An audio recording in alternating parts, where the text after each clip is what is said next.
जय माता दी। मैं मोहित अग्रवाल, लाल किताब विशेषज्ञ। आज हम लोग बात करेंगे, क्या परिवार से अलग होकर के कोई कार्य करना सही है या गलत।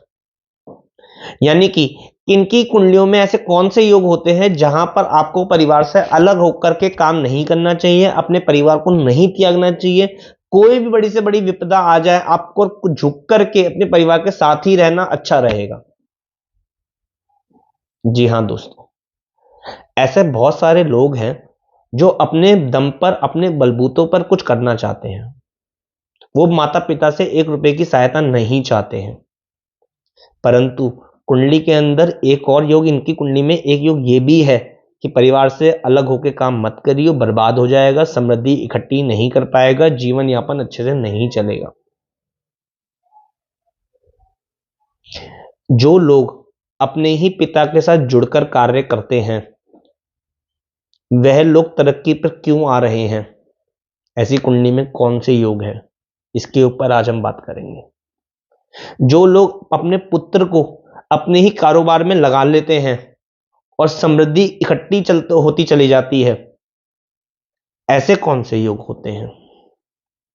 इन दोनों का आंसर सिर्फ एक है, वो है सूर्य और बृहस्पति।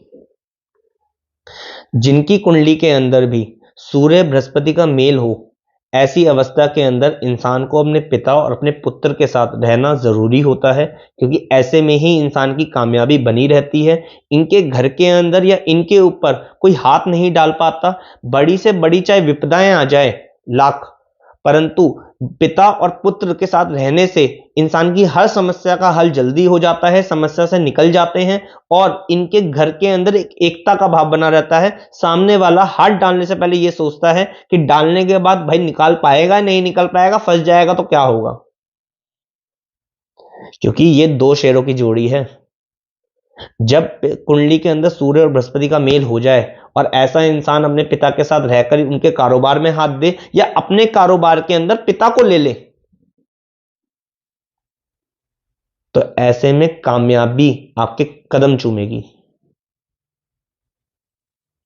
दूसरा, ऐसे ही सेम अवस्था के अंदर जब पिता को साथ रख लिया और ऐसे अवस्था में जब पिता का बुढ़ापा आने का, पिता का अंतकाल हो चुका है, जा चुके हैं, तो ऐसी अवस्था के अंदर पुत्र को अपने कारोबार में ले ले। देखा कितना बड़ा क्वेश्चन आता है कि पिता को अपने पिता के कारोबार में जुड़े या ना जुड़े। दूसरा क्वेश्चन क्या आया, क्या पुत्र को अपने कारोबार में ले या ना ले। दोस्तों, धक्के खाने के से अच्छा है, जिंदगी के आगे हाथ पैर जोड़ने से अच्छा है, दूसरों के सामने हाथ पैर फैलाने से अच्छा है अपना गाइडर खुद बनिए।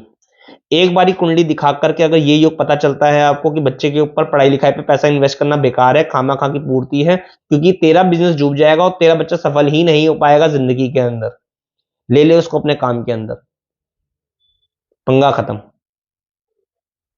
आप भी निश्चित तौर पर अपनी जिंदगी बिता पाएंगे। बच्चे के दर बदर के ठोकर खा करके बच्चे को नाकामयाब देख करके फिर अपने काम में लोगे, पहले ही सीधा रास्ते से ले लो अपने काम के अंदर कि भैया तू मेरे काम में जुड़ेगा, मेरे काम को आगे बढ़ाएगा।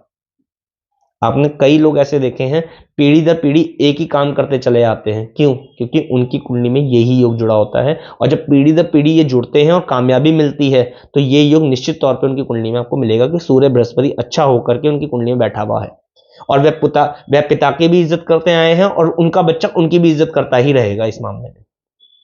हाँ, जो दुनिया की सोसाइटी की गंदी हरकतें हैं, जो दिमाग में गंदगी डाल देती हैं कि अपना कुछ करो, पिता के लिए ये करो, शोरूम खुलवा के दो, फलाना करो, ये सब बंद करो, ये सब आपको गाइडेंस देनी पड़ेगी।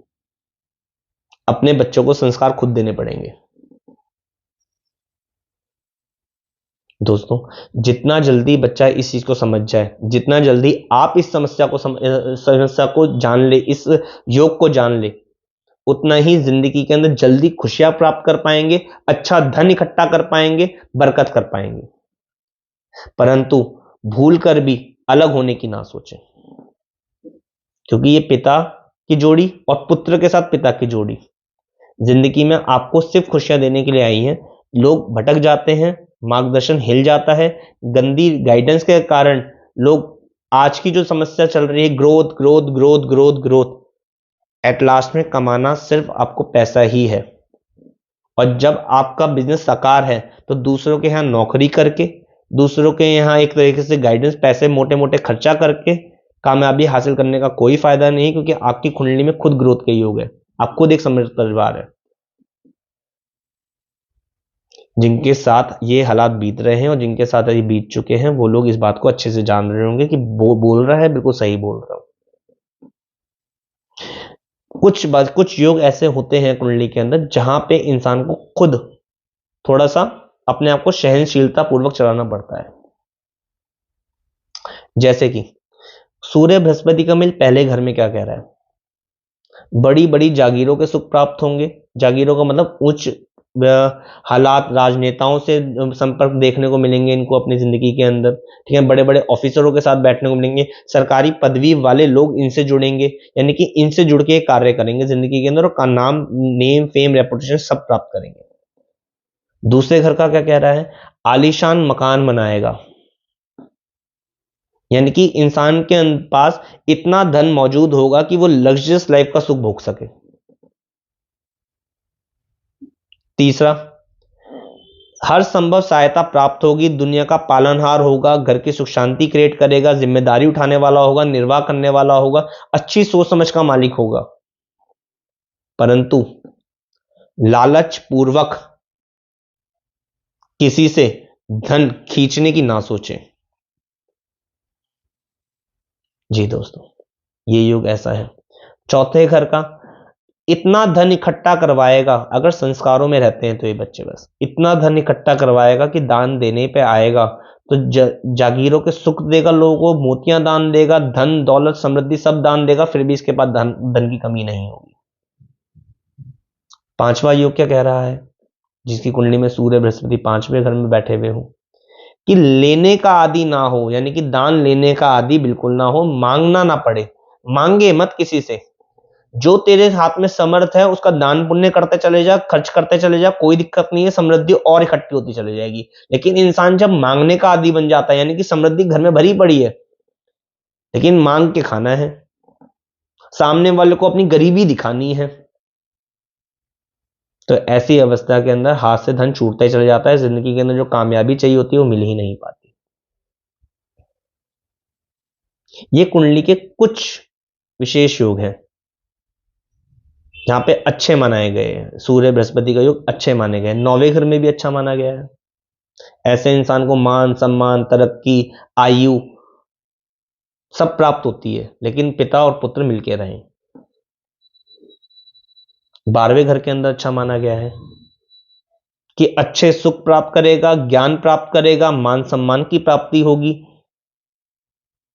पिता और पुत्र का साथ अवश्य बना रहे। ये सिम्टम कुछ, और बाकी घर जो मैंने नहीं बताए हैं इनके घर के अंदर ये अशुभ माने गए हैं, तो इसके लिए इनका उपाय करके चलना जरूरी होता है और कुंडली दिखा करके इसका उपाय किया जा सकता है। दोस्तों, पिता और पुत्र का साथ निभा रहे, आप ऐसी मनोकामना करें, मैं भी ऐसी मनोकामना पूर्ण कर रहा हूं, परंतु गलत जगह जाकर के अपना समय व्यतीत ना करें। ग्रोथ सबको करनी है।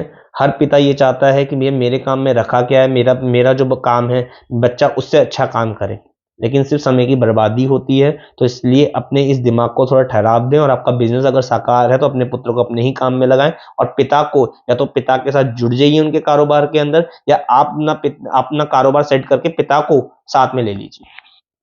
ग्रोथ निश्चित है आपकी। यदि आपके पिताजी नहीं है, यानी कि वह छोटी आयु में ही जा चुके हैं, तो ऐसी अवस्था के अंदर, और बच्चा आपका इतना बड़ा नहीं है कि वो आपके साथ स्टैंड ले सके, तो ऐसी अवस्था के अंदर पिता का जो पुराना सामान है, जो चारपाई है, उनके पहने हुए कपड़े हैं, शूज है, उनका इस्तेमाल करना आप चालू कर दीजिए। और उनकी जो पुरानी धरोहर है, सामान है, सेटी है, लकड़ी है, कुछ भी, उनको आप यूज करना चालू कर दीजिए। ऐसा करने से आप देखेंगे कि पिता का साथ आपको मिलता नजर आया है। एक कह लीजिए कि पिता की ऑरा आपके सराउंडिंग में घूम रही होगी, जो आपको सारे सुख प्रदान करेगी। मात्र इतना सा उपाय है इसका। योग बहुत अच्छा है, देख के चलिए। ये सूर्य और बृहस्पति का जो योग है, सूर्य और बृहस्पति का, एक योग आगे, इसको अमीरी और गरीबी का भी मैं बता देता हूं आपको कि ये अमीरी और गरीबी कैसे है। सिंपल सा लॉ है, सूर्य और बृहस्पति अगर कुंडली में युति बना के बैठे हुए हो, शुक्र आगे के घरों में हो, यानी कि इनसे आगे के घर में बैठा हुआ हो, तो ये योग आपको कामयाबी जरूर देगा। सिंपल, सिर्फ थोड़ी सी गाइडेंस की जरूरत पड़ेगी आपको। बाकी ये योग आपको मालूमाल कर सकता है, नेम फेम रेपुटेशन वाला बना सकता है, एक वेल रेपुटेटेड फैमिली से बिलोंग करवा सकता है, धनोहर पैसा और इज्जत इतनी होगी कि सोची नहीं होगी आपने, इतनी होगी। चलना आपके हाथ में है, या तो इस योग को भंग कर लीजिए या इस योग को जागृत कर लीजिए, बस। जय माता दी।